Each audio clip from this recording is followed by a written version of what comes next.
सभी का प्रेम की पाठशाला में स्वागत है। आज हम लोग झारखंड एसएससी के द्वारा पूछा गया लैब असिस्टेंट एग्ज़ाम 2023 के पेपर 1 में जो क्वेश्चन पूछे गए हैं, चूँकि ये एग्ज़ाम कंप्यूटर बेस्ड हुआ था तो क्वेश्चन बाहर नहीं आया था, तो अभी कल जो है इसका आंसर की जारी किया गया है। तो हम लोग देखेंगे क्या आंसर इसमें क्या सही दिया गया है या गलत दिया है और क्या क्या क्वेश्चन इसमें पूछा गया है। इसमें पेपर 1 में हिंदी, झारखंड जीके, ठीक है, झारखंड जीके, उसके बाद कंप्यूटर, उसके बाद जो सामान्य ज्ञान होता है नॉर्मल, उसके बाद करंट अफेयर्स और इसके साथ ही जो हिंदी के अनुच्छेद जो पैसेज होते हैं वो भी प्रश्न इसमें शामिल हैं। तो चलिए बिना किसी देरी के शुरू करते हैं। देखिए पहला यहाँ पे इंग्लिश और हिंदी दोनों में प्रश्न दिया गया है। यहाँ पे ऊपर आपको इंग्लिश दिख रहा होगा और नीचे यहाँ पे हिंदी है, तो अपनी सुविधा अनुसार किसी को भी चूज़ कर सकते हैं। भारतीय अर्थव्यवस्था को सबसे उचित रूप से डैश अर्थव्यवस्था के रूप में वर्णित किया जा सकता है। तो ये भारतीय अर्थव्यवस्था कैसा है? मिश्रित है, ठीक है। उसके बाद नेक्स्ट क्वेश्चन हम लोग देखते हैं। नेक्स्ट यहाँ है कंप्यूटर का क्वेश्चन है कि एमएस ऑफिस की वह सुविधा जो निश्चित अंतराल बाद डॉक्यूमेंट को स्वचालित रूप से सेव डैश कर कहलाती है, यानी कि सेव कर लेने के बाद a feature of MS office that saves the document automatically after a certain interval is called, यानी कि एक सर्टेन इंटरवल के बाद ऑटोमेटिकली जो है सेव कर लेता है, उसको क्या कहते हैं? तो ये मोड कौन सा कहलाता है? तो ये कंप्यूटर ऑटो सेव का जो है मोड, ये इसका सही उत्तर हो जाएगा। नेक्स्ट है एमएस एक्सेल डैश की विशेषता डेटा की एक श्रृंखला को शीघ्रता से पूरा करता है। तो किसको शीघ्रता से पूरा करता है? तो ये जो ऑटो फिल का जो इसमें ऑप्शन होता है ऑटो फिल का, ये शीघ्रता से इसे पूरा करता है। नेक्स्ट है यहाँ पे देखिए ये दिया है आटला टडे। आटला टडे एक पारंपरिक त्यौहार है, उसे कहाँ मनाया जाता है? तो ये मनाया जाता है आंध्र प्रदेश में। ये आंध्र प्रदेश का पारंपरिक त्यौहार है और ये इसकी तुलना मतलब आप कर सकते हैं जो करवा चौथ होता है, जो महिलाएं करवा चौथ मनाती है, उसी के जैसा ये पर्व होता है। और इसमें महिलाएं अपने वैवाहिक जीवन को सुखी और लंबा बनाने के लिए ये पर्व को करती है, इस त्यौहार को मनाती है। और ये कब मनाया जाता है? तो पूर्णिमा के 3 दिन बाद, ठीक है, पूर्णिमा के 3 दिन बाद ये मनाया जाता है। तो आपको इसे याद रखना है कि ये आटला टडे कहाँ पे मनाया जाता है? आंध्र प्रदेश में। उसके बाद नेक्स्ट क्वेश्चन पूछा गया था चोलों ने अपने शाही प्रतीक के रूप में किस जानवर का इस्तेमाल किया था? जो चोल साम्राज्य था, तो चोल साम्राज्य ने किसको अपने शाही प्रतीक के रूप में इस्तेमाल किया था? तो ये बाघ है। अगर इसका सही मायने में देखें तो कूदता हुआ बाघ को इन्होंने अपना प्रतीक बनाया था। नेक्स्ट क्वेश्चन यहाँ पे पूछा गया है कि स्वतंत्रता दिवस 2021 पर झारखंड के किस व्यक्ति को वीरता के लिए पुलिस पदक से सम्मानित किया गया था? तो यहाँ पे देखिए ये 2021 का क्वेश्चन यहाँ पे इन्होंने पूछ दिया है, तो इसका सही उत्तर क्या? अनिरुद्ध कुमार ओझा। तो आपको जो 21 या 22 में जो भी अवार्ड मिला है वो भी आपको देख के जाना है। उसके बाद यहाँ पे नेक्स्ट है झारखंड को कुकरा या कोकरा के नाम से कब जाना जाता था? तो ये किसके समय में जाना जाता था? तो ये मुग़ल काल के दौरान झारखंड को कुकरा या फिर कोकरा के नाम से जाना जाता था। नेक्स्ट है साहित्य अकादमी पुरस्कार विजेता संथाली कृति बचाओ लहराई के लेखक कौन है? ठीक है, तो इसके लेखक कौन है? आदित्य कुमार मंडी। आदित्य कुमार मंडी इसके लेखक हैं, बचाओ लहराई के। नेक्स्ट यहाँ पे पूछा गया है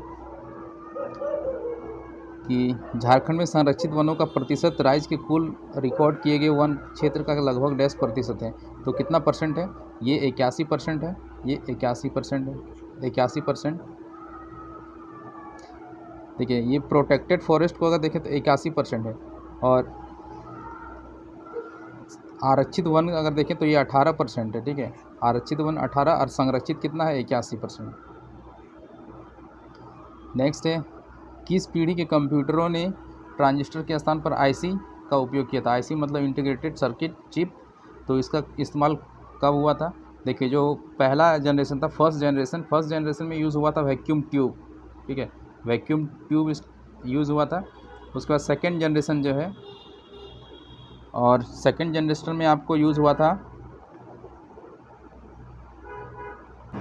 सेकेंड में यूज़ हुआ था ट्रांजिस्टर, ठीक है। और थर्ड जनरेशन में क्या यूज़ हुआ है, थर्ड जनरेशन में आईसी चिप का ही इस्तेमाल हुआ है। तो ये इसका सही उत्तर क्या हो जाएगा, आईसी चिप, थर्ड जनरेशन। और इससे रिलेटेड एक दो चीज़ और आपको याद रखना है, जो अभी कंप्यूटर का जो सबसे फास्टेस्ट सुपर कंप्यूटर है दुनिया का, वो कौन सा है, तो फ्रंटियर है। कौन सा है, फ्रंटियर।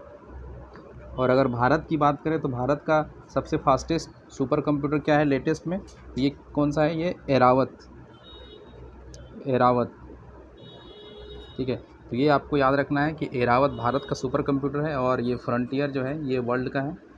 नेक्स्ट क्वेश्चन हम लोग देखते हैं। विंडोज़ में न्यूनतम अनुप्रयोग कहाँ रहते हैं, यानी कि where do minimize application reside in window, ये कहाँ पे रहते हैं। जैसे कोई विंडो हम ओपन करते हैं तो उसको मिनिमाइज़ करने के बाद वो कहाँ पे दिखता है, तो वो टास्क बार में दिखता है। नेक्स्ट है, एक वेबसाइट के फ्रंट पेज को डैश कहा जाता है। तो जो फ्रंट पेज होता है वेबसाइट का उसको क्या कहते हैं, होम पेज कहते हैं। उसके बाद है, झारखंड में कौन सा त्यौहार साल में 2 बार मनाया जाता है, चैत्र मास में और दूसरा कार्तिक मास में। तो कौन सा पर्व है, ये जो छठ पूजा है ये 2 बार मनाया जाता है, एक चैत्र में और दूसरा कार्तिक महीने में। नेक्स्ट यहाँ पे पूछा गया है कि दुमका में हाल ही में पूरा हुआ झारखंड का सबसे लंबा पुल किस नदी पर बनाया गया है। तो दुमका में जो सबसे लंबा पुल बनाया गया है वो मयूराक्षी नदी पर बनाया गया है। और अगर आपसे पूछा जाए मसानजोड़ डैम जो है ये कहाँ पे है, मसानजोड़ डैम, मसानजोड़, तो मसानजोड़ डैम जो है वो मयूराक्षी नदी पे है। उसके बाद अगर आपसे पूछा जाए कि हिजला मेला कहाँ पे लगता है, हिजला मेला, तो ये मयूराक्षी नदी के किनारे लगता है, ठीक है। तो ये दो चीज़ याद रखना है आपको। और ये मसानजोड़ डैम कहाँ पे है, ये दुमका डिस्ट्रिक्ट में है। उसके बाद यहाँ पे पूछा गया है नए संसद भवन का उद्घाटन कब किया गया था। यहाँ पे देखिए दोस्तों, एक चीज़ आपको याद रखना है, जो क्वेश्चन पूछा गया जा रहा है वो 2021 के करंट अफेयर्स से और 2023 तक के करंट अफेयर्स को इन्होंने कवर किया है। तो आपको एटलीस्ट मई मंथ जो है 2023 का वहाँ तक को देख के जाना है। तो नए संसद भवन का उद्घाटन कब किया गया था, ये 28 मई को किया गया था 2023 में। और इसमें एक चीज़ और है, नए संसद भवन में अशोक स्तंभ को स्थापित किया गया है। और जो अशोक स्तंभ है वो 9500 kg का वेट है। और ये किस चीज़ से बनाया गया है, ये कांस्य, यानी कि जो ब्रॉन्ज होता है, ब्रॉन्ज से बनाया गया है, कांस्य प्रतिमा है। और इसकी अगर हाइट की बात करें तो ये 6.5 मीटर में, या फिर अगर फीट में बात करें तो 20 फीट इसकी ऊंचाई है। और इसका उद्घाटन नरेंद्र मोदी ने कब किया था, 10 जुलाई 2022 को, 10 जुलाई 2022 को उद्घाटन किया था। तो ये आपको याद रखना है। नेक्स्ट है, जून 2023 तक झारखंड की उपराजधानी कौन सी है। तो झारखंड की उपराजधानी कौन सी है, दुमका है। नेक्स्ट यहाँ पे पूछा गया है झारखंड उपनाम शब्द झार, झार का क्या अर्थ होता है। तो झार का क्या होता है, वन होता है, वन होता है झार। झारखंड की कौन सी नदी पाषाणकालीन औजारों स्टोन एज टूल से संबंधित है। तो ये किससे संबंधित, ये रोरो नदी जो है ये कहाँ पे है, चाईबासा में है रोरो नदी। इसको कुंजू नदी भी बोलते हैं, कुजू नदी, कुजू रिवर के नाम से भी ये जाना जाता है। तो ये आपको याद रखना है, रोरो नदी को कुजू नदी के नाम से भी जाना जाता है। और ये कहाँ पे है, चाईबासा में है। नेक्स्ट यहाँ पे पूछा गया है 1990 में सिंहभूम जिले के विभाजन से सिंहभूम को पूर्व और पश्चिम का दर्जा मिला, जिसका मुख्यालय डैश डैश है। कहाँ पे है, जो पूर्वी सिंहभूम है उसका मुख्यालय कहाँ पे है, जमशेदपुर है। और जो पश्चिम सिंहभूम है उसका मुख्यालय कहाँ पे है, चाईबासा है। नेक्स्ट क्वेश्चन, 2000 में झारखंड राज्य की स्थापना बाद पश्चिम सिंहभूम कितने जिलों में विभाजित था। तो जो सिंहभूम है पश्चिम 2 जिलों में विभाजित था। उसके बाद नेक्स्ट क्वेश्चन है, डैश बटालियन के ब्रिटिश कमांडेंट टी विल्किंसन ने निर्णय लिया कि कि आदिवासी विद्रोह झारखंड पर ईस्ट इंडिया कंपनी के सीधे शासन की आवश्यकता है। तो कहाँ पे ये लिया था इन्होंने, ये रामगढ़ बटालियन के लिए। उसके बाद है निम्नलिखित में से कौन सा जिला झारखंड औद्योगिक क्षेत्र विकास प्राधिकरण आदित्यपुर में आता है। तो ये जो औद्योगिक क्षेत्र है ये 4 है। एक तो रायडा है, Ranchi industrial area development authority. उसके बाद एक है आदित्यपुर, एक संथाल परगना है, ठीक है। एक है BIADA Bokaro industrial area development authority. तो इसका सही उत्तर क्या हो जाएगा, सरायकेला खरसावां। एस्बेस्टस खनिज मुख्य रूप से कहाँ उपलब्ध है। तो एस्बेस्टस खनिज जो है मुख्य रूप से कहाँ पे उपलब्ध है, ये पूर्वी और पश्चिम सिंहभूम में उपलब्ध है, पूर्वी और पश्चिम सिंहभूम में। मुंडारी भाषा का दूसरा व्याकरण grammar rudiments of Mundari grammar की रचना किसके द्वारा की गई थी। तो ये किसके द्वारा की गई थी, जेडी स्मिथ के द्वारा किया गया था। उसके बाद है यहाँ पे देखिए एक क्वेश्चन, यहाँ पे एक Birsa Munda announce the Ulgulan revolution on. Birsa Munda ने उलगुलान आंदोलन को कब ये शुरू किया था। तो इन्होंने कब किया था, दिसंबर 1899 में। अब यहाँ पे देखिए रीजनिंग के कुछ प्रश्न यहाँ पे दिए गए हैं, मेंटल एबिलिटी के प्रश्न यहाँ पे पूछा गया है। निम्नलिखित क्रम में ऐसे कितने 7 हैं जिसके बाद 3 है, यानी यहाँ पे 7 है उसके बाद 3 है परंतु उसके पहले 9 नहीं है। यहाँ पे उसके पहले 9 नहीं होना चाहिए। यहाँ पे देखिए 7 है,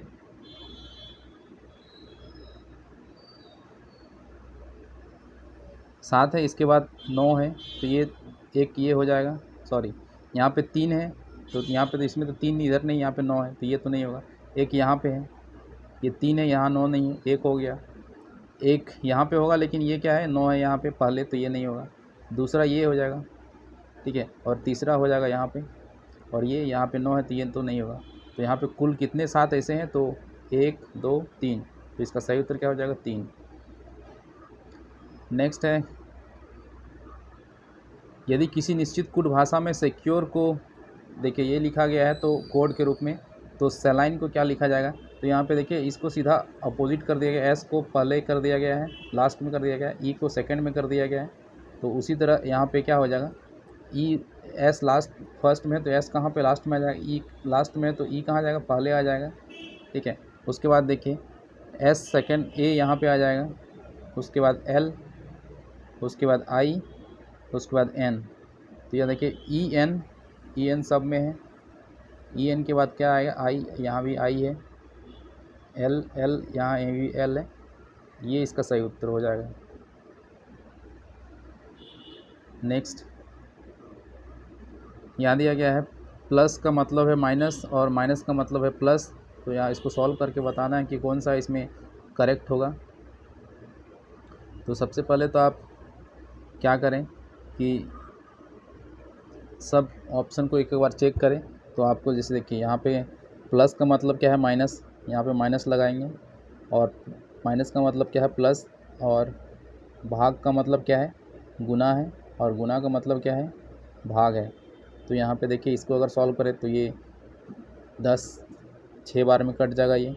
उसके बाद यहाँ पे कितना, 6 गुना 6, यहाँ पे 36 हो जाएगा, और यहाँ पे 9 है, ठीक है। तो 9 यहाँ पे 9 है, और यहाँ पे 36, और यहाँ पे 81। तो 36 और 81 कितना हो जाएगा, 36 81 मिलकर हो जाएगा 7 8 117, और 117 में -9 करेंगे तो ये 85 तो नहीं आएगा, तो ये तो नहीं होगा। उसके बाद यहाँ पे देखिए ये प्लस हो जाएगा, माइनस हो जाएगा, यहाँ पे ये गुना हो जाएगा, और ये क्या हो जाएगा, भाग हो जाएगा। ये 6 बार में कट जाएगा, और यहाँ पे हो जाएगा फिर 36, और 36 + 81, तो ये भी नहीं होगा आंसर। उसके बाद यहाँ पे देखिए माइनस, ये हो जाएगा गुना, यहाँ पे जोड़ हो जाएगा, यहाँ पे भाग हो जाएगा, ये कटेगा 6 बार में, और यहाँ पे हो जाएगा 9 और 6 को गुना करेंगे 36, और यहाँ पे 81 - 36, और यहाँ पे फिर कितना हो जाएगा 6।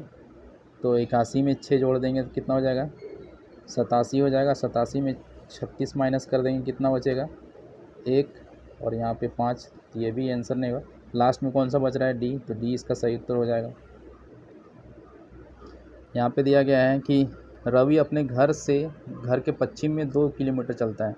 मान लीजिए रवि का घर यहाँ पे है, यहाँ पे डायरेक्शन में अगर देखें तो ये ईस्ट है, ये वेस्ट है, ऊपर की ओर नॉर्थ और नीचे की ओर साउथ, तो यहाँ पे इसका घर है। तो पश्चिम की ओर ये कितना चलता है 2 किलोमीटर चलता है। उसके बाद फिर दक्षिण की ओर मुड़ जाता है और फिर कहाँ कितना चलता है 4 किलोमीटर। दक्षिण की तरह इधर नीचे ये कितना चलता है, ये 4 किलोमीटर चलता है। आखिर में वह पूर्व की ओर 3 किलोमीटर, यानी पूर्व यानी कि इधर यहाँ पे 3 किलोमीटर, यहाँ तक 3 किलोमीटर चलता है। उसके बाद फिर से पश्चिम की ओर 1 किलोमीटर चलता है, यानी कि यहाँ पे गया 3। अब फिर ये कहाँ जा रहा है, कहाँ जा रहा है, ये अब बैक जा रहा है, ठीक है। यहाँ से ये फिर क्या जा रहा है, यहाँ पे 3 किलोमीटर हो गया। अब ये फिर कहाँ जा रहा है, 1 किलोमीटर पीछे जा रहा है पूर्व की ओर, तो ये यहाँ पहुँच जाएगा। यहाँ पहुँचने के बाद ये पूछा जा रहा है कि अब वो अपने घर से कितना दूर है। यहाँ पे उसका घर है, तो यहाँ से कितना डिस्टेंस है, ये यहाँ से 4 किलोमीटर, तो इसका सही उत्तर क्या हो जाएगा, 4 हो जाएगा। नेक्स्ट है यहाँ पे देखें इसको,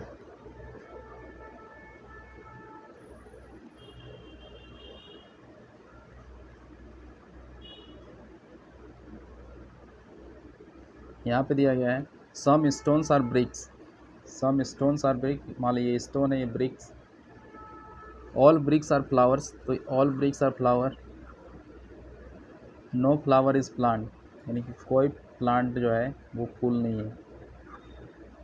तो यहाँ पे कंक्लूजन क्या दिया है, no flower is a stone, तो यहाँ पे flower stone, no flower is a stone नहीं है, ये भी गलत है। यहाँ पे तो सम कुछ फ्लावर जो है स्टोन है। सम ब्रिक्स आर प्लांट, यहाँ पे देखिए सम ब्रिक्स आर प्लांट, नहीं, इसमें तो कोई रिलेशन ही नहीं है, तो ये भी गलत हो जाएगा। ऑल स्टोन आर ब्रिक्स, यहाँ पे देखिए ऑल स्टोन आर ब्रिक्स, यहाँ पे देखिए सम दिया, सम स्टोन आर ब्रिक है, तो ऑल भी हो सकता है, नहीं भी हो सकता है, तो इसमें क्या हो जाएगा, कोई इसमें फॉलो नहीं कर रहा है, none of the conclusion follow. यहाँ पे देखिए इसको हिंदी में दिया गया है। नेक्स्ट है यहाँ पे ये सीरीज़ दिया गया है, इस सीरीज़ को पूरा करना है कि कैसे ये बना है सीरीज। देखिए डी का वैल्यू कितना होता है, 4 होता है। एच का वैल्यू कितना होता है, 8 होता है। उसके बाद एम का कितना होता है, 13 होता है। और एस का कितना होता है, 19। और जेड का होता है 26। यहाँ पे देखिए किस क्रम में बढ़ रहा है, कितना बढ़ रहा है, 4 से 8 कितना बढ़ रहा है, 4 बढ़ रहा है। 8 से 13 कितना बढ़ रहा है, 5 बढ़ रहा है। और फिर 13 से 19 कितना, 6 बढ़ रहा है। फिर 19 से 26 कितना बढ़ रहा है, 7। अब यहाँ से कितना बढ़ेगा, 8 बढ़ेगा। तो 8 जेड के बाद फिर से ए बी सी शुरू हो जाएगा, तो 8वें स्थान पे कौन आता है, एच आता है, तो इसका सही उत्तर क्या हो जाएगा, एच। एक पुरुष का परिचय देते हुए एक महिला कहती है, एक पुरुष का परिचय देते हुए एक महिला कहती है उसकी माँ, यानी जो पुरुष को वो दिखा रही है उसकी माँ मेरे पिता है, यानी कि उसके पिता की एकलौती बेटी है। यहाँ पे बोल रहा है मेरे पिता की एकलौती बेटी, यानी कि वो खुद है, अपने खुद को बता रही कि वो जो लड़का है, वो जो पुरुष है उसकी माँ, यानी कि मैं खुद, ठीक है। तो महिला उससे कैसे संबंधित है ये पूछा गया है, तो ये क्या हो जाएगा, पुत्र हो जाएगा। उसके बाद यहाँ पे पूछा गया है दिए गए विकल्पों में असंगत को चुनें। तो यहाँ पे देखिए सचिन तेंदुलकर का संबंध क्रिकेट से है, लिएंडर पेस का टेनिस से है, विश्वनाथ आनंद का संबंध शतरंज से है, जो माराडोना है इसका संबंध किससे, फुटबॉल से है, तो ये इसका सही उत्तर हो जाएगा। उसके बाद यहाँ पे देखिए ये सीरीज़ दिया गया है कि शोर का मतलब ये है, तो JQVI का मतलब क्या हो जाएगा। तो यहाँ पे देखिए एस से यहाँ पे कितना माइनस करके गया है, एस का वैल्यू कितना अभी मैंने बताया 19 होता है, और एन का वैल्यू कितना होता है, प्लेस वैल्यू अगर देखें तो ये होता है 14। तो 19 में कितना माइनस हुआ, ये 5। अब यहाँ पे देखिए एच का होता है 8 और सी का होता है 3, तो ये 8 से कितना माइनस हुआ है, 5। यानी कि 5 ये सब घट रहा है जितना भी प्लेस वैल्यू है। तो जे का वैल्यू होता है 10, तो 10 में 5 घटेगा तो कितना आ जाएगा, 5 आएगा। और 5 का जो प्लेस वैल्यू किसका होता है, वो ई का होता है। तो यहाँ पे देखिए किसी में भी पहले ई नहीं है तो इसमें ई है, तो इसका सही उत्तर ये हो जाएगा डी। नेक्स्ट क्वेश्चन है, लड़कियों की एक पंक्ति में गीता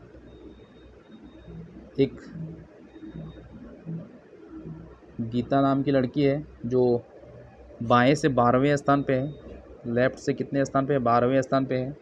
और रेखा दाएं से 15वें स्थान पे, यहाँ पे रेखा है कौन से स्थान पे है, राइट से 15वें स्थान पे है। वे अपना स्थान बदलते हैं, अब रेखा दाएं से 20वीं हो जाती है। रेखा जो है, रेखा दाएं से 20वीं हो जाती है। तो यहाँ पे पूछा गया कि लड़कियों की कुल संख्या कितनी। तो सबसे पहले आपको ये पता करना है कि गीता का प्लेस क्या हो जाता है। तो यहाँ पे देखिए 15 से कितना बढ़ गया है, ये 5 बढ़ गया है, तो 12 से भी ये 5 बढ़ेगा, तो 12 से 5 बढ़ेगा कितना हो जाएगा, 12 5 17 हो जाएगा।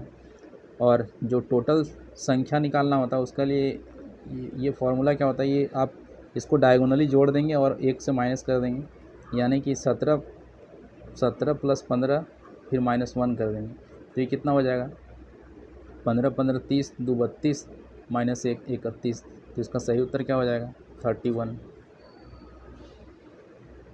नेक्स्ट क्वेश्चन है, यहाँ पे पूछा गया है, मानव शरीर का कौन सा अंग रक्त में शर्करा की मात्रा को नियंत्रित करता है। तो ये क्या करता है, जो अग्नाशय है, जो पैंक्रियाज, वो रेगुलेट करता है शुगर को। उसके बाद यहाँ पे पूछा गया है कि इनमें से कौन सी अनैच्छिक पेशी नहीं है। तो अनैच्छिक पेशी कौन सी नहीं, जांघ जो थाई है वो अनैच्छिक पेशी नहीं है। नेक्स्ट क्वेश्चन है, पुतली इनमें से किससे संबंधित है। तो पुतली आपने सुना वो आँख से संबंधित है, आँख में पुतली होता है। उसके बाद यहाँ पे है, which of the following symbol and element are not correctly matched. यहाँ पे देखिए कार्बन का सिंबल सी होता है, सोडियम का Na होता है, एल्युमिनियम का क्या होता है, Al होता है, Au नहीं होता है, ठीक है, और हीलियम का ये। तो इसका सही उत्तर बी हो जाएगा। यहाँ पे पूछा गया है नेक्स्ट कि जिप्सम सीमेंट में क्यों मिलाया जाता है। जिप्सम जो है सीमेंट में क्यों मिलाया जाता है। तो जिप्सम सीमेंट का जो सेटिंग टाइम होता है, यानी कि उसमें जो जल्दी जमता नहीं है, वो लेट से जमे, इसलिए जिप्सम मिलाया जाता है सीमेंट में। उसके बाद यहाँ पे है, एक व्यक्ति की किलोमीटर घंटा में औसत गति क्या है। यदि उसने 5 सेकंड में, देखिए वो कितने टाइम लगा है, 5 सेकंड लगा है, और कितना डिस्टेंस उन्होंने कवर किया है। तो डिस्टेंस जो है वो कितना है, 42.5 मीटर। तो यहाँ पे निकालना है स्पीड। तो स्पीड का क्या होता है फॉर्मूला, डिस्टेंस बाय टाइम होता है। तो ये कितना डिस्टेंस है, 42.5 है, और इसको डिवाइड कर देंगे 5 से। अब यहाँ पे पूछा गया है किलोमीटर में, यहाँ पे ये जो किस में आएगा स्पीड, मीटर पर सेकंड में। तो मीटर पर सेकंड को किलोमीटर प्रति घंटे में चेंज करने के लिए क्या करते हैं, 18/5 से डिवाइड करते हैं, मल्टीप्लाई करते हैं। तो 18/5 से इसको मल्टीप्लाई करेंगे। तो इसमें इसको जब सॉल्व करेंगे तो आपको ये कितना आ जाएगा, 30.6 ये आ गया किसमें, किलोमीटर पर आवर में। तो इसका सही उत्तर हो जाएगा सी। नेक्स्ट है, संक्रमण तत्व स्कैंडियम निम्नलिखित अवस्था में बाह्य इलेक्ट्रॉनिक विन्यास है। तो देखिए ये काफ़ी टफ क्वेश्चन है, क्योंकि ये केमिस्ट्री में हर किसी से नहीं बनेगा, क्योंकि ये जो केमिस्ट्री के अच्छे जानकार होंगे उन्हीं से बनेगा। नॉर्मल में ये क्वेश्चन नहीं पूछा जाता है। आपने इलेक्ट्रॉनिक विन्यास के बारे में पढ़ा होगा जो साइंस बैकग्राउंड से होंगे। तो इसमें इलेक्ट्रॉनिक विन्यास के लिए जो है, इलेक्ट्रॉनिक कॉन्फ़िगरेशन के लिए SPDF को यूज़ करते हैं हर ब्लॉक के लिए। तो यहाँ पे इसका जो नॉर्मल कॉन्फ़िगरेशन होता है, इसे हम इलेक्ट्रॉन को सजाते हैं। तो वो कैसे सजाते हैं, 1s2 2s2 2p6, उसके बाद 3s2 4p6 और फिर 4s। ये मैं जो यहाँ पे लिख रहा हूँ स्कैंडियम का मैं लिख रहा हूँ यहाँ पे स्कैंडियम का। तो इसमें हो गया 4s2 और ये हो जाएगा 3d1। तो यहाँ पे देखिए जो s होता है उसमें मैक्सिमम जो इलेक्ट्रॉन आता है उसमें कितना आता है, 2 इलेक्ट्रॉन आएगा। जो P होता है उसमें मैक्सिमम इलेक्ट्रॉन 6 होता है, और जो D होता है D में कितना होगा, मैक्सिमम 10, और जो F होता है F में कितना, मैक्सिमम 14। तो इसी तरह से इसको सजाया जाता है। जैसे यहाँ पे S है तो S में मैक्सिमम जो इलेक्ट्रॉन होगा आउटर, ठीक है, मैक्सिमम आउटर इलेक्ट्रॉनिक कॉन्फ़िगरेशन में क्या हो जाएगा, इसमें 2 आएगा। P में यहाँ पे देखिए मैक्सिमम 6 है, और यहाँ पे D में कितना आता है, 10 आता है। चूँकि यहाँ पे जो एस्केनेडियम है, एस्केनेडियम का जो इलेक्ट्रॉनिक मैक्सिमम इलेक्ट्रॉन जो होता है इसमें वो कितना होता है, 21 होता है। तो यहाँ पे देखिए यहाँ पे 2 आ गया, यहाँ 2 4 आ गया, और 4 6 10, 10 और 2 12, और 12 और 6 18, 18 19 20, और यहाँ पे D1। मान लेते हैं कि अगर 21 के जगह मान लीजिए कोई रहता 30 रहता इसका इलेक्ट्रॉन, तो यहाँ पे D का वैल्यू यहाँ पे कितना कर देते, यहाँ पे इसको बढ़ा के फिर कर देते 9 कर देते, ठीक है।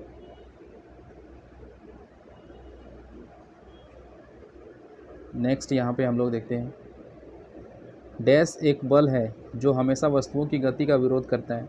तो ये क्या है, घर्षण गति का विरोध करता है।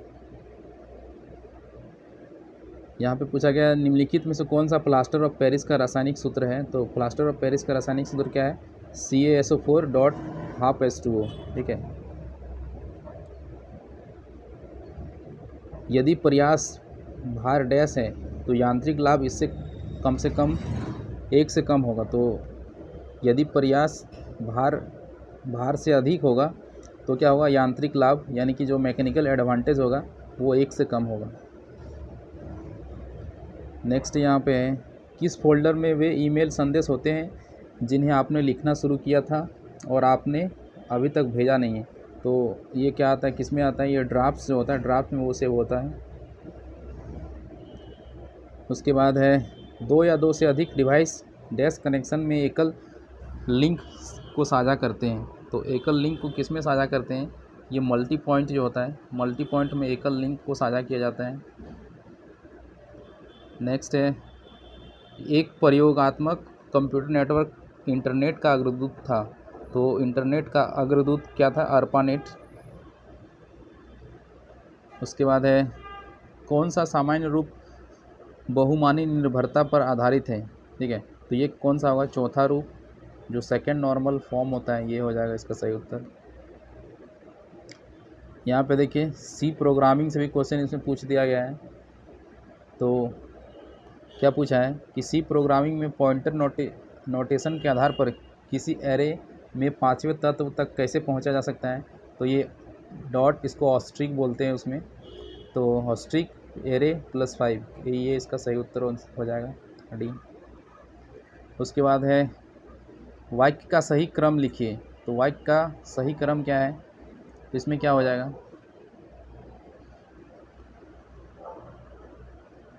अरे कमल यहाँ क्यों खड़े हो, ठीक है, यहाँ क्यों खड़े हो, घर जाकर, ठीक है, घर जाकर खाना खाओ, पढ़ाई करो, सॉरी, अरे कमल यहाँ क्यों खड़े हो, ठीक है। उसके बाद क्या होगा, घर जाकर पढ़ाई करो, खाना खाओ और फिर सो जाओ। तो 25, 41, 63 इसका सही उत्तर हो जाएगा, बी।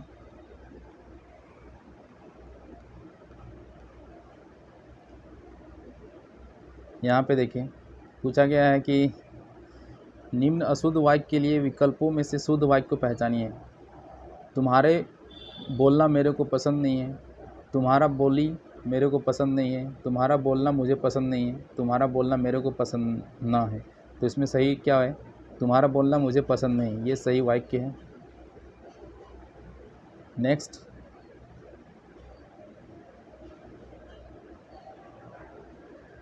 यहाँ पे पूछा गया था कि,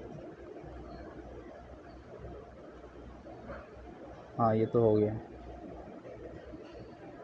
यहाँ पे पूछा है कि मुहावरे के लिए विकल्पों में से सही अर्थ चुनें। खबर उड़ाना, खबर उड़ाना का मतलब क्या होता है, अफवाह फैलाना, ठीक है, अफवाह फैलाना। उसके बाद यहाँ दिया है कि हवा का पर्यायवाची पूछा है। तो हवा का पर्यायवाची क्या होता है, वायु। उसके बाद है तारा, तारा का वचन बदलिए, तारा का वचन, तो तारा का क्या हो जाएगा, तारे, बहुवचन में। नेक्स्ट यहाँ पे हिंदी में काफ़ी आसान प्रश्न पूछे गए हैं। अप्रत्यक्ष वार्ता में लिखिए, श्याम ने रोहन से पूछा तुम दिल्ली से कब लौटे। अप्रत्यक्ष और प्रत्यक्ष का मतलब क्या होता है कि जो फेस टू फेस हम बात करते हैं वो प्रत्यक्ष कहलाता है, ठीक है। तो यहाँ पे इसको बदलना है अप्रत्यक्ष में, तो ये क्या होगा, श्याम ने रोहन से पूछा कि वह दिल्ली से कब लौटा, ठीक है। ये कोई और बता रहा है, ठीक है। तो ये इसका सही उत्तर हो जाएगा सी। नेक्स्ट यहाँ पे वचन बदलिए, तो मैं का वचन अगर हम बदलेंगे तो क्या हो जाएगा, हम।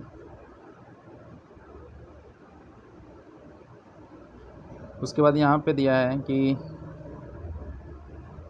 अनुपम, अनुपम का पर्यायवाची बताना है, तो अनुपम का पर्यायवाची क्या हो जाएगा,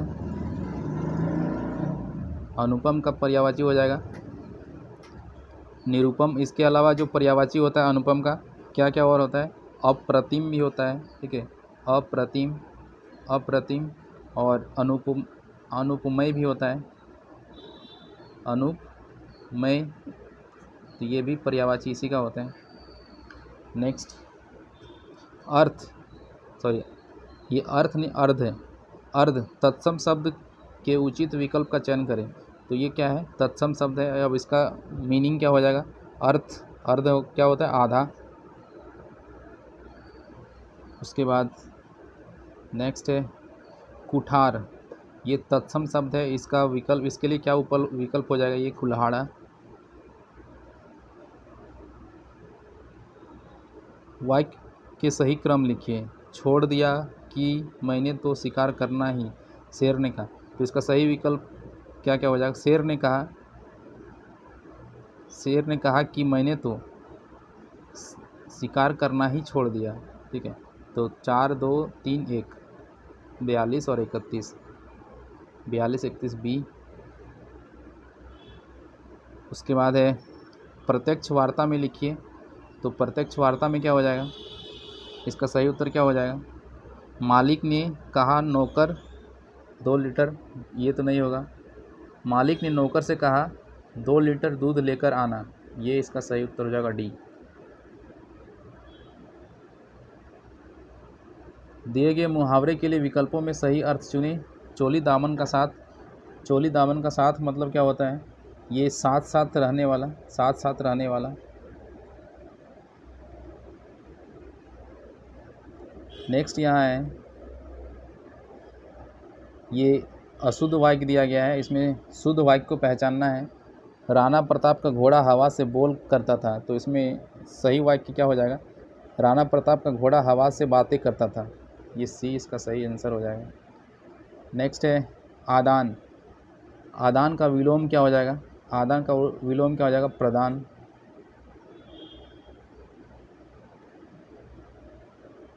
दांत काठी, दांत काटी रोटी होना, दांत काटी रोटी होना का मतलब क्या होता है, ये मुहावरा का मतलब क्या है, शत्रुता होना,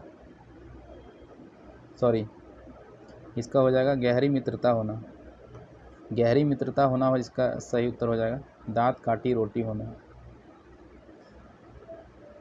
अभिष्ट, अभी जोड़ इष्ट, अभी, तो इसका संधि विच्छेद, सही संधि विच्छेद किसका है, ये है अभिष्ट का। उसके बाद है वसंतोत्सव का सही संधि विच्छेद क्या है, तो वसंत जोड़ उत्सव। लिंग बदलिए, बैल का लिंग बदल के क्या हो जाएगा, ये गाय हो जाएगा। पुत्रवान, पुत्रवान का क्या हो जाएगा, लिंग बदलेंगे तो पुत्रवती।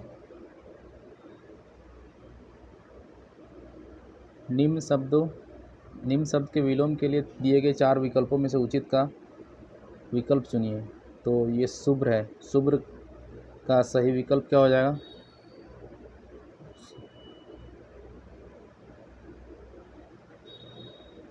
शुभ।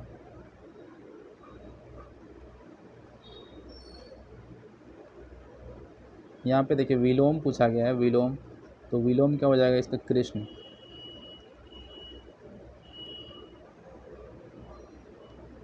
उसके बाद है जिस पर अपराध सिद्ध हो चुका हो, तो जिस पर अपराध सिद्ध हो चुका है वो क्या हो जाएगा, अपराधी। गणित का ज्ञाता क्या कहलाता है, तो गणितज्ञ कहलाता है वो। त्रिभुज में कौन सा समास है ये बताना है, तो इसमें क्या है, द्विगु समास है। पंजाब का पद का विग्रह करना है, समासिक विग्रह, तो ये क्या हो जाएगा, पंच आबो जल का समूह। ठीक है, पंच आबो का समूह। उसके बाद देखिए यहाँ पे अनुच्छेद दिया गया है, यानी कि पैसेज दिया गया है, तो पैसेज को यहाँ पे आपको पढ़ना है और पढ़ के आपको नीचे जो प्रश्न दिया गया है उसका आंसर आपको बताना है। तो यहाँ देखिए पैसेज जो है बहुत ईजी है, आप इसको पढ़ के इसको सॉल्व कर सकते हैं। मैं इसको पूरा नहीं पढ़ता हूँ, बस आपको मैं बता रहा हूँ कि इसमें क्या है कि शॉर्ट में आपको मैं इसको बताता हूँ कि इसमें दिया गया है कि परिश्रम के बारे में, जो मेहनत करता है, ठीक है, उसके बारे में बताया गया है कि विश्व में ऐसे बहुत ऐसे महान व्यक्ति हुए हैं जो बार बार असफल हुए, लेकिन फिर भी उन्होंने हिम्मत नहीं हारा है। और जैसे एग्जांपल भी दिया कि महाराणा प्रताप, शिवाजी हो गए, रॉबर्ट ब्रूस हो गए, अब्राहम लिंकन हो गए, महात्मा गांधी। ठीक है, और फिर ये आगे बताते हैं कि जो दुर्लभ संकल्प वाले व्यक्ति होते हैं, कायर होते हैं, और जिनको भय होता है डूबने से, वो समुद्र में छिपे हुए मोती को नहीं निकाल पाते हैं। तो क्या है कि मनुष्य का बेड़ा अपने हाथ में है, चाहे वो जिधर जाए, ये शुक्ल जी कहते हैं। और फिर आगे बताते हैं क्या यहाँ पे, मानव का शक्तिशाली मन असंभव को भी संभव करवा सकता है। ठीक है, उसके बाद यहाँ पे दिया है कि युद्ध स्थल में आग उगलती तोपों के सामने सैनिक मन की दृढ़ता, संकल्प शक्ति के सहारे आगे बढ़ते हैं। और फिर एक दो चीज़ और यहाँ पे कर्म के बारे में बताया कि कर्म पर हमारा अधिकार होता है, फल पे अधिकार नहीं होता है। और यही सब है, आप इसको पढ़ लेंगे। इसका PDF आपको टेलीग्राम में मिल जाएगा। अगर टेलीग्राम आपने नहीं ज्वाइन किया तो नीचे लिंक मिलेगा आपको डिस्क्रिप्शन में, वहाँ से आप ज्वाइन कर सकते हैं। तो यहाँ देखिए, इतिहास किस बात का साक्षी है, तो इतिहास किस बात का साक्षी है कि कई बार असफलताओं के बाद भी साहसी व्यक्ति हिम्मत नहीं हारते, ये इतिहास का साक्षी है। उसके बाद नेक्स्ट है यहाँ पे कि इतिहास की, ये तो वही हो गया। नेक्स्ट क्वेश्चन यहाँ पे पूछा गया है कि मानव बड़े बड़े कारनामे कैसे कर पाता है, तो मानव बड़े बड़े कारनामे कैसे कर पाता है, इच्छा शक्ति के कारण कर पाता है। यहाँ पे देखिए,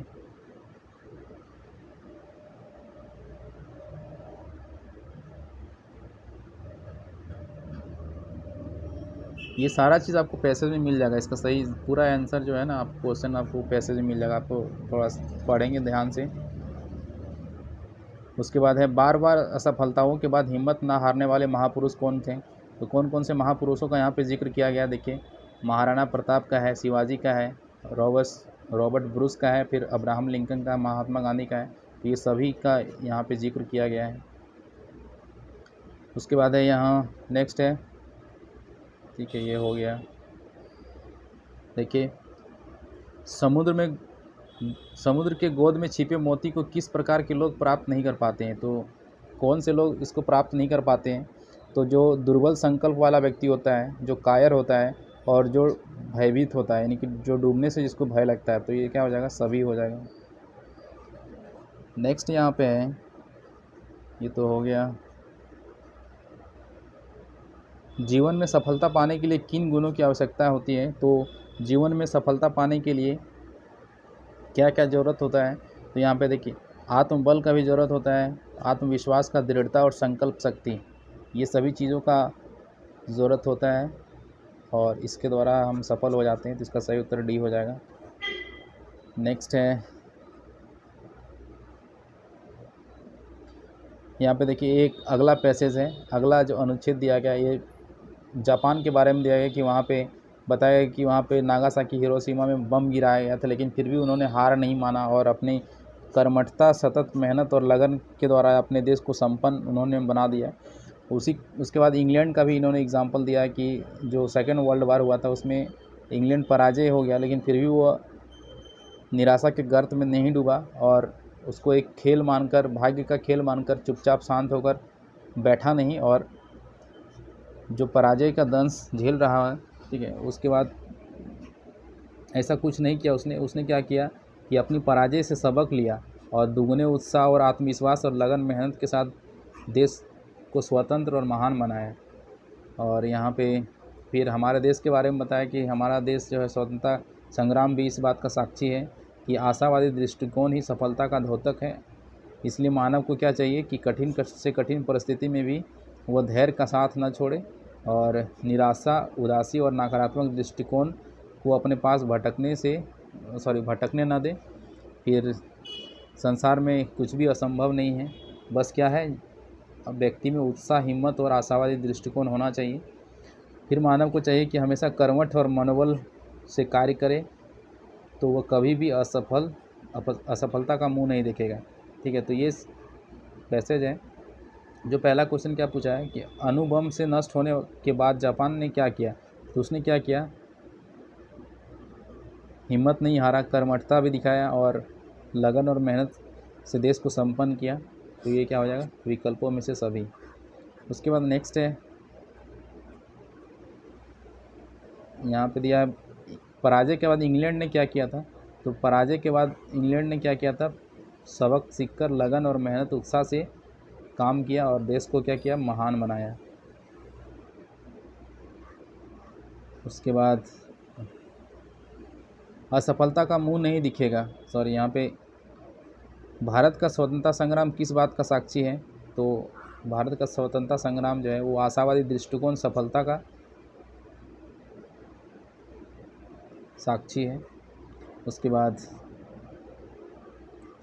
नेक्स्ट क्वेश्चन है, कठिन परिस्थितियों में मानव को क्या करना चाहिए। यहाँ पे नीचे भी होगा इसका, क्या करना चाहिए, धैर्य को नहीं छोड़ना चाहिए, धैर्य को नहीं छोड़ना चाहिए। उसके बाद एक, हाँ, यहाँ पे देखिए इसका उचित शीर्षक देना है, उचित शीर्षक। तो इसका उचित शीर्षक क्या हो जाएगा, आशावादी दृष्टिकोण ही सफलता का द्योतक है। ये इसका हम दे सकते हैं शीर्षक। उसके बाद यहाँ पे देखिए एक अगला यहाँ पे पैसेज दिया गया है। ये पैसेज क्या है,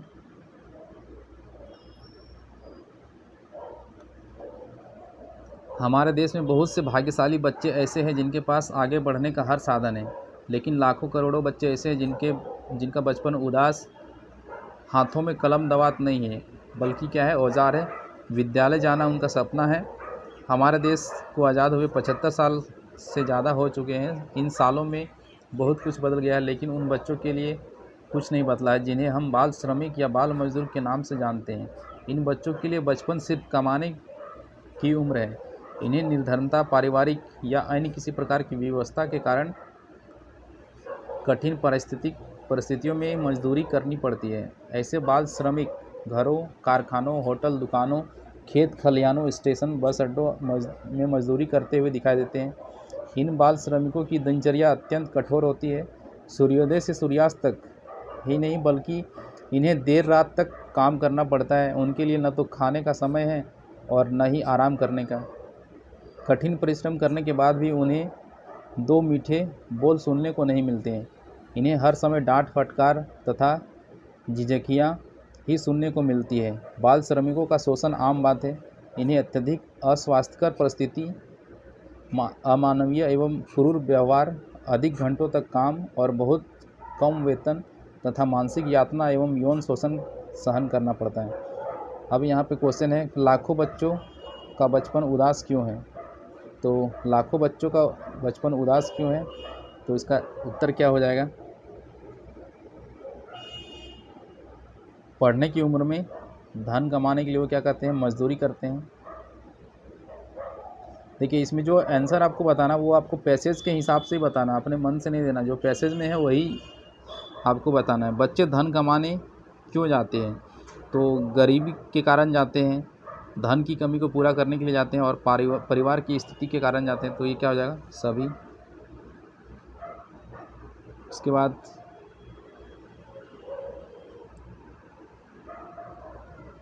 नेक्स्ट है, बाल श्रमिक को कितने देर तक काम करना पड़ता है?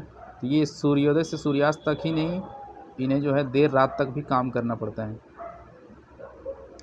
उसके बाद है, उन्हें किन अवस्थाओं का सामना करना पड़ता है? तो देखिए, अस्वास्थ्यकर परिस्थिति भी होता है, क्रूर व्यवहार, कम पगार यानी कम वेतन भी मिलता है, तो ये सभी अवस्थाओं से उसको गुजरना पड़ता है।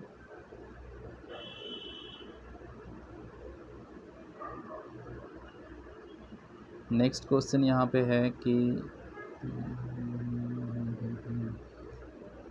इस शीर्षक का इस अनुच्छेद का शीर्षक बताना है। तो इसमें क्या हो जाएगा, बाल श्रमिकों की दयनीय स्थिति जो है, ये इसका सही शीर्षक होना चाहिए।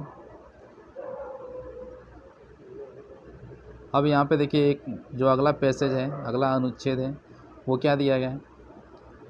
हमारा देश प्रकृति का क्रीड़ा स्थल है। इस देश को 6 ऋतुएं बारी बारी से सजाती है। प्रत्येक ऋतु का अपना अपना रूप होता है।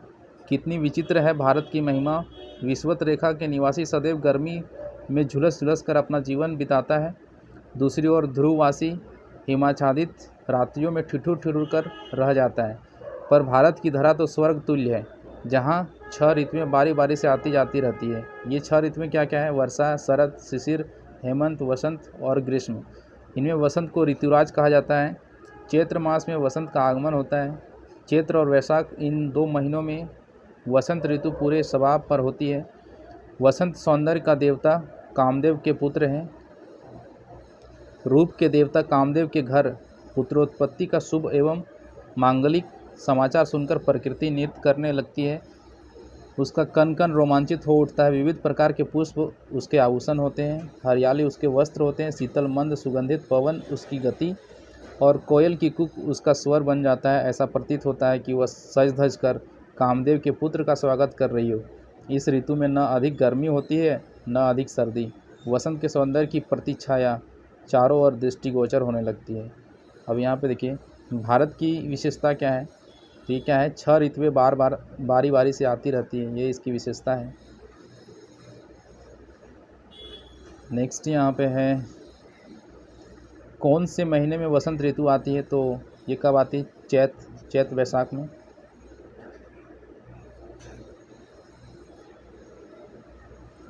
उसके बाद नेक्स्ट क्वेश्चन यहाँ पे, वसंत ऋतु को किसका पुत्र माना जाता है? तो कामदेव का पुत्र माना जाता है। ये हो गया। वसंत ऋतु में मौसम कैसा होता है? तो ये क्या होता है? न तो अधिक गर्मी और न ही अधिक सर्दी होती है।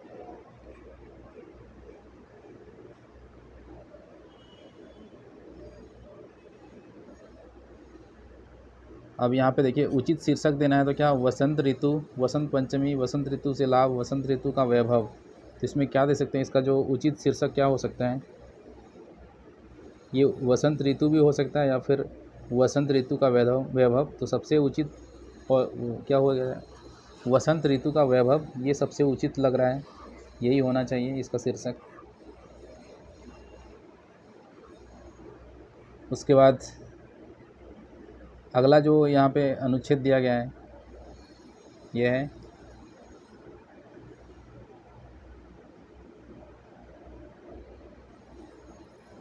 अगला है यहाँ पे, आज से कुछ वर्षों पूर्व इस बात की कल्पना भी नहीं की जा सकती थी कि हम किसी से बातें करने के लिए या किसी का संदेश सुनने के लिए किसी छोटे से यंत्र को अपने हाथ में लेकर घूमेंगे। इस छोटे से यंत्र का नाम है मोबाइल फ़ोन, जो हमारे लिए एक वरदान है और कभी कभी असुविधा का कारण भी है। मोबाइल फ़ोन से जहाँ चाहे देश या विदेश में कुछ ही क्षणों में अपना संदेश दूसरों तक पहुँचाया जा सकता है और उसकी बातें सुनी जा सकती है। इस उपकरण से संदेश भेजे जा सकते हैं और प्राप्त किए जा सकते हैं। इस उपकरण से तरह तरह के खेल खेले जा सकते हैं, गणनाएँ की जा सकती है, मित्रों और संबंधियों के फ़ोन नंबर संचित किए जा सकते हैं, समाचार, चुटकुले, संगीत आदि का आनंद लिया जा सकता है। किसी भी तरह की विपत्ति में मोबाइल फ़ोन रक्षक बनकर हमारी सहायता करते हैं। मोबाइल फ़ोन असुविधा का कारण भी है। किसी सभा, बैठक या कक्ष में जब अचानक इस फ़ोन की घंटी बजती है या कोई फ़िल्मी गाने बजता है तो यह व्यवधान का कारण बन जाते हैं। आजकल तो अनचाहे फ़ोन बजते रहते हैं जिनमें अनेक प्रकार के अवांछित संदेश प्राप्त होते हैं। किसी को धमकी देने वाले, डराने, बदनाम करने जैसे कुकृत्यों के लिए भी मोबाइल फ़ोन का ही प्रयोग किया जाता है। आजकल मोबाइल फ़ोन से फ़ोटो भी खींचे जा सकते हैं। इस सुविधा का प्रायः दुरुपयोग किया जाता है। मोबाइल फ़ोन का सबसे बड़ा दुरुपयोग तब होता है जब वाहन चलाते समय चालक मोबाइल फ़ोन से बातचीत करने लगता है, जिससे कई दुर्घटनाएं घटती हैं। मोबाइल फ़ोन विज्ञान की अनुपम देन है, इसलिए हमें चाहिए कि इसके गलत प्रयोग से बचें, इसकी सुविधाओं का लाभ उठाएं, जिससे विज्ञान का यह वरदान अभिशाप न बन जाए। दोस्तों, इसके जो पैसेज हैं काफ़ी ज्ञानवर्धक हैं और इस तरह के पैसेज अक्सर एग्ज़ाम में इसलिए दिए जाते हैं ताकि विद्यार्थी इसे पढ़ के कुछ सीख भी हासिल करें। तो जो पहला क्वेश्चन है, मोबाइल फ़ोन नामक यंत्र क्या है? तो ये क्या है? इस यंत्र से हम दूसरों से बात कर सकते हैं। जी हाँ, कर सकते हैं। संदेश भेज सकते हैं, फ़ोटो खींच सकते हैं, दूसरों से बात सुन सकते हैं। विकल्पों में सभी, तो ये क्या है? सभी इसका सही उत्तर हो जाएगा। नेक्स्ट है, मोबाइल फ़ोन से असुविधा कैसे होती है? तो असुविधा कब होती है? सभा बैठक में घंटी बजने पर असुविधा होती है। ठीक है।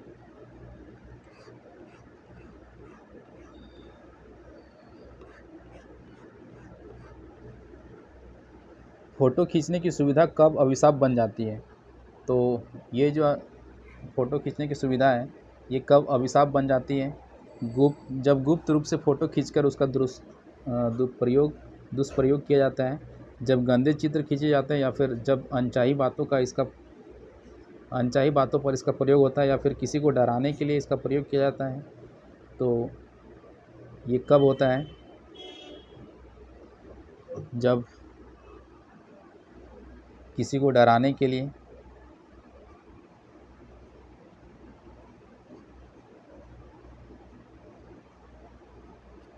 इसमें क्या हो जाएगा? डराने के लिए नहीं होगा, क्या हो जाएगा इसमें? जब गुप्त रूप से फ़ोटो खींचकर उसका दुरुपयोग किया जाता है। ठीक है, तो ये इसका सही उत्तर होगा। नेक्स्ट,